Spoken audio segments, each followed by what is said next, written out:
Hello बच्चों, good morning. तो आज इस रीजनिंग की डेमो वीडियो में मैं आपको दो टॉपिक सिखाऊंगा। पहले पजल, उसके बाद डाइस। टॉपिक स्टार्ट करने से पहले मैं आपको एक छोटा सा इंट्रोडक्शन दे देता हूँ अपना।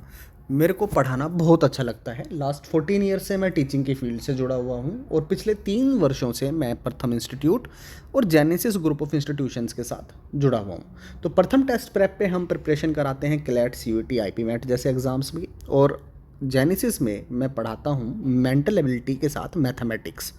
तो आज मेंटल एबिलिटी यानी रीजनिंग से मैंने जो टॉपिक लिया है वो टॉपिक है पजल का। पजल में मैंने ली है फ्लोर प्रॉब्लम। फ्लोर प्रॉब्लम के अंदर हमें अलग अलग फ्लोर्स पे रहने वाले कुछ पर्सन्स के नाम वो देता है और ये प्रॉब्लम्स कौन कौन से एग्ज़ाम्स में आती है। तो अभी रिसेंटली सेक्शन कंट्रोलर का एग्ज़ाम हुआ जिसके अंदर ये प्रॉब्लम पूछी गई।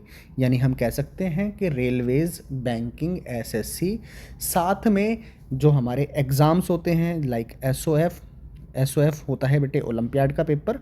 उसके अलावा जितने भी एग्ज़ाम्स होते हैं ओलंपियाड के, उसमें रीजनिंग के सेक्शन से 10 क्वेश्चन आते हैं, जिनमें से कई बार ऐसा देखा जाता है कि आपको एक पज़ल दे दी जाती है सॉल्व करने के लिए। तो ये पज़ल जो है किस तरीके से सॉल्व करनी है। अगर फ्लोर प्रॉब्लम आती है तो आपको number of floors bottom to top लिखने होंगे।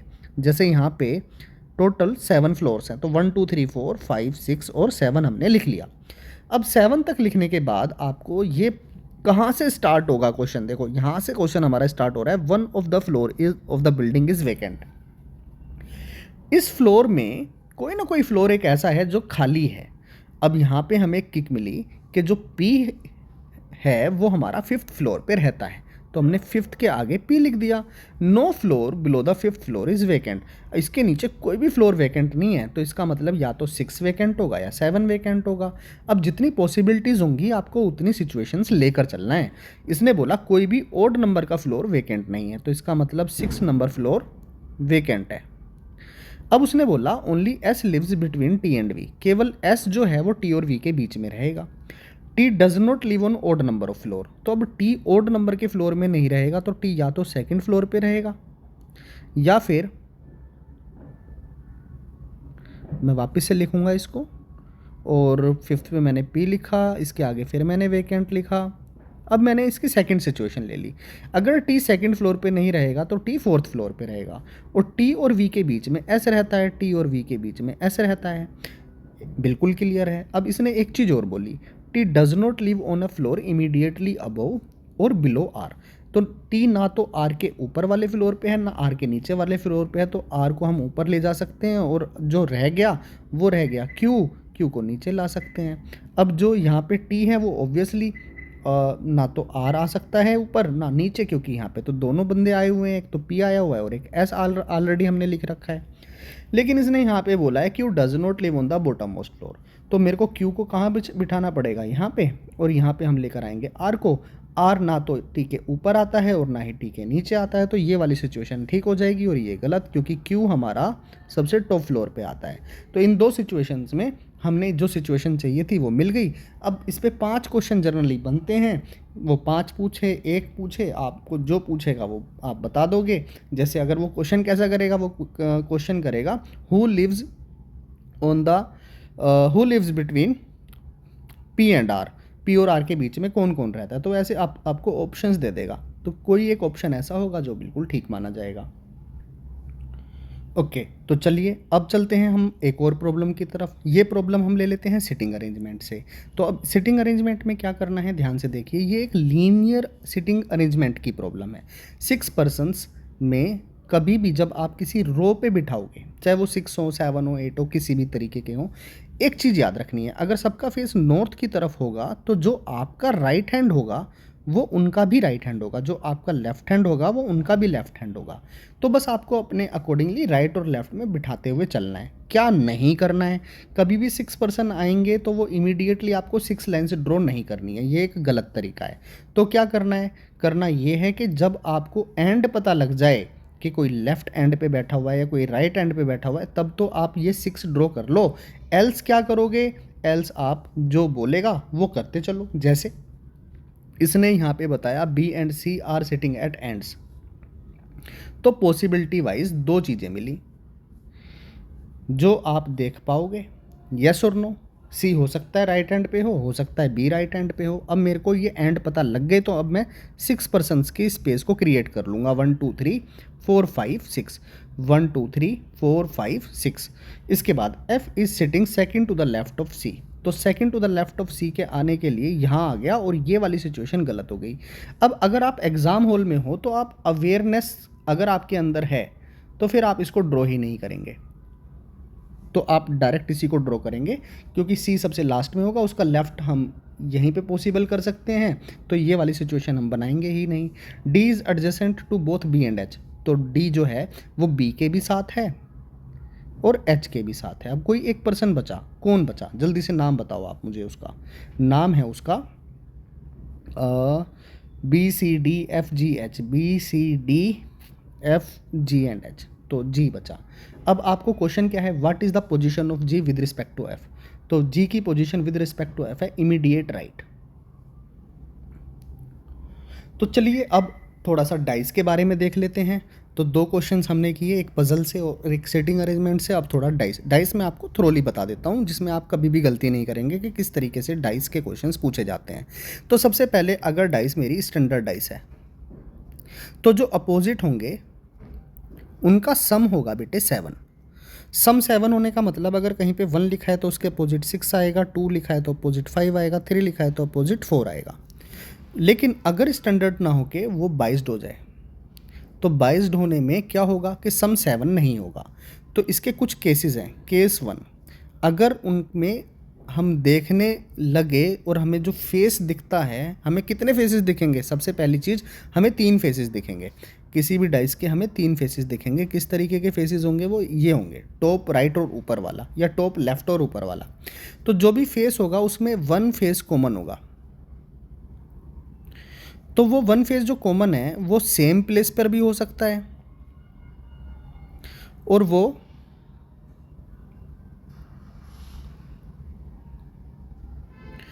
अदर प्लेस पे भी हो सकता है। ठीक है भाई। तो अगर सेम प्लेस पे कॉमन होगा तो मैंने एक सिचुएशन ले ली, जैसे 3 5 1 और 1 6 2। तो आपको बताओ कौन सा नंबर कॉमन दिख रहा है, 1, और वो सेम जगह पे दिख रहा है। अगर वो सेम जगह पे दिख रहा है तो हम क्या बोलेंगे, डायरेक्ट 3 के अपोजिट 2 एंड 5 के अपोजिट 6। तो जो नंबर हमारा एक ही कॉमन था उसके साथ एक नंबर ऐसा भी होगा जो मिसिंग होगा, जो इसमें दिखाया ही नहीं गया है, वो है 4। तो 1 के अपोजिट 4। अगर वो अदर प्लेस पे आ जाए, जैसे मैंने एक सिचुएशन ली 2 1 6 एंड 6 3 4, तो हमारा कौन सा नंबर कॉमन है भाई, 6 कॉमन है। तो सबसे पहले वो देखो कि कौन सा नंबर नहीं है। कौन सा नंबर नहीं है, इसके अंदर 5 नहीं है। तो 6 के अपोजिट सीधे सीधे 5। अब 6 से एक बार क्लॉकवाइज आ जाओ या एंटी क्लॉकवाइज भी जा सकते थे, मैं क्लॉकवाइज चलना प्रेफर कर रहा हूँ। 6 से क्लॉकवाइज आए तो 4 मिला, 6 से क्लॉकवाइज गए तो 2 मिला। अब एक पेयर बच गया। कौन सा पेयर बच गया बेटे, वो बच गया 3 एंड 1 का। तो 1 के अपोजिट 3 हो जाएगा। ऐसा हो सकता है कि 2 फेस कॉमन हो जाए, तो 2 फेस कॉमन हो जाएंगे। तो जैसे मैंने लिखा 1 5 2 एंड मैंने लिखा 2 1 6। तो अब इसके अंदर हम देख पा रहे हैं कि 2 कॉमन है और 1 कॉमन है। तो कौन सा नंबर है हमारे पास अभी, 5 एंड 6। तो 5 के अपोजिट 6 हो गया। बस इतना ही हमें इसके अंदर पता लग पाएगा। तो चलिए क्वेश्चन है, अब कुछ क्वेश्चंस मैंने लिए हैं जैसे, तो हम देख लेते हैं। क्वेश्चन ये कह रहा है कि आप बताओ लेटर एफ के अपोजिट कौन सा आएगा। एफ एक कैपिटल लेटर से दिखाया गया, लेकिन इसमें कॉमन कौन सा है, कॉमन है स्मॉल ई, बाकी सब डिफरेंट है। तो सेम जगह पे आने वाला लेटर जो होगा वो हमारा आंसर होगा, small D is the answer. अब ये कुछ क्वेश्चंस मैंने लिए हैं, हम इसमें सभी नंबर्स निकालने की कोशिश करेंगे कि कौन से फेस के अपोजिट कौन सा आएगा। तो अब देखो मैंने लिखा 11 और 14 दो नंबर्स ऐसे हैं जो इसमें कॉमन है, तो इसमें हम केवल ये बता सकते हैं कि 15 के अपोजिट 16 आएगा बस। इसमें देखते हैं 5 5 6 2, तो 5 भी कॉमन 6 भी कॉमन, दो नंबर्स कॉमन है। अगेन मैं बता सकता हूँ 1 के अपोजिट 2 आएगा, उससे ज़्यादा कुछ नहीं। इसमें देखते हैं हमारे पास डी कॉमन है, तो अगर मैं मान के चलूँ कि इसमें लिखा होगा A B C D E F, ये 6 लेटर्स रहे होंगे, तो कौन सा लेटर मिसिंग है, E। अब A से मैं D से मैं क्लॉकवाइज जाऊँगा, तो D से क्लॉकवाइज जाऊँगा तो मुझे मिला C और इधर मिला F। तो जो बच गए यानी A और E, वो दोनों एक दूसरे के अपोजिट हो जाएंगे। सॉरी, A और E नहीं बचेंगे। डी हो गया है, ई हो गया है, एफ हो गया है, सी हो गया है, ए और बी बचा बेटे। अब इस वाले में आप बताओ 1 6 2 1 5 3 1 है लेकिन सेम प्लेस पे नहीं, अदर प्लेस पे है। तो 1 के साथ 4 मिसिंग है, तो 4 हो जाएगा 1 के अपोजिट, 1 से क्लॉकवाइज गए 6 मिला, 1 से क्लॉकवाइज गए 3 मिला, 2 एंड 5। तो आई गेस आपको बातें समझ में आ रही होंगी। अब यहाँ पे अगर मान के चलो कि 3 डाइस आ जाती हैं, तो 3 डाइस में 1 से सीधा हम इन दोनों को ही कंपेयर करेंगे, कोई भी दो कंपेयर कर सकते हैं। तो 1 3 1 3 हमें दिख ही रहा है, तो सीधे सीधे 2 के अपोजिट 4। और अगर हम इन दोनों को कंपेयर कर लेते 1 2 3 2 3 4 में 1 2 3 एंड 3 4 5 में 3 हमारा जो है लाइक सेम नंबर है और वो सेम प्लेस पर ही लिखा हुआ है, तो सीधे सीधे 2 के अपोजिट 4, 1 के अपोजिट 5, 3 के अपोजिट 6।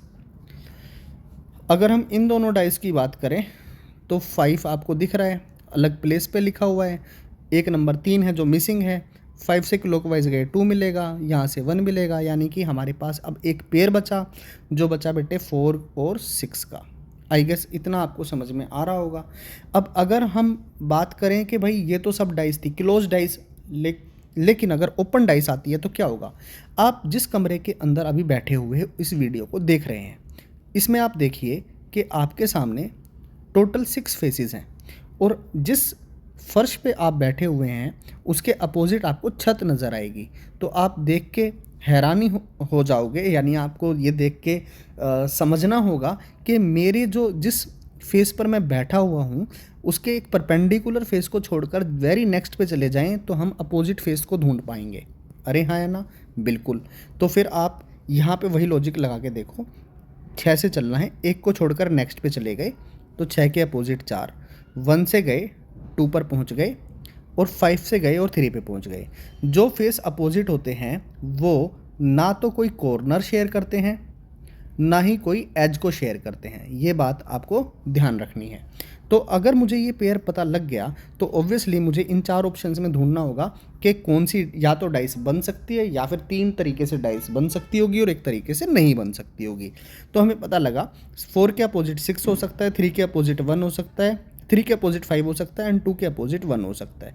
तो ये तो बन सकता है। 5 के साथ में 3 दिया हुआ है बेटे, 5 के अपोजिट होगा 3, तो ये नहीं हो सकता।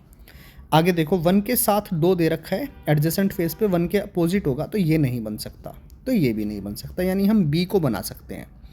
अब इस वाले में देख के बताइए कि अगर हम फॉर्म करते हैं किसी डाइस को तो कौन सी डाइस इसमें से बनेगी। तो 3 के अपोजिट 5 होगा, 2 के अपोजिट 6 होगा एंड 1 के अपोजिट 4 होगा।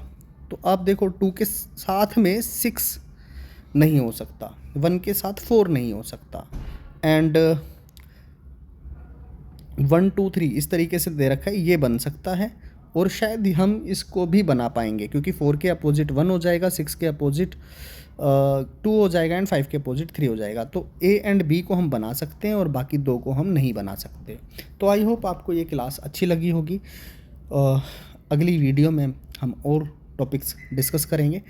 अभी इतना ही रखते हैं। Take care, thank you.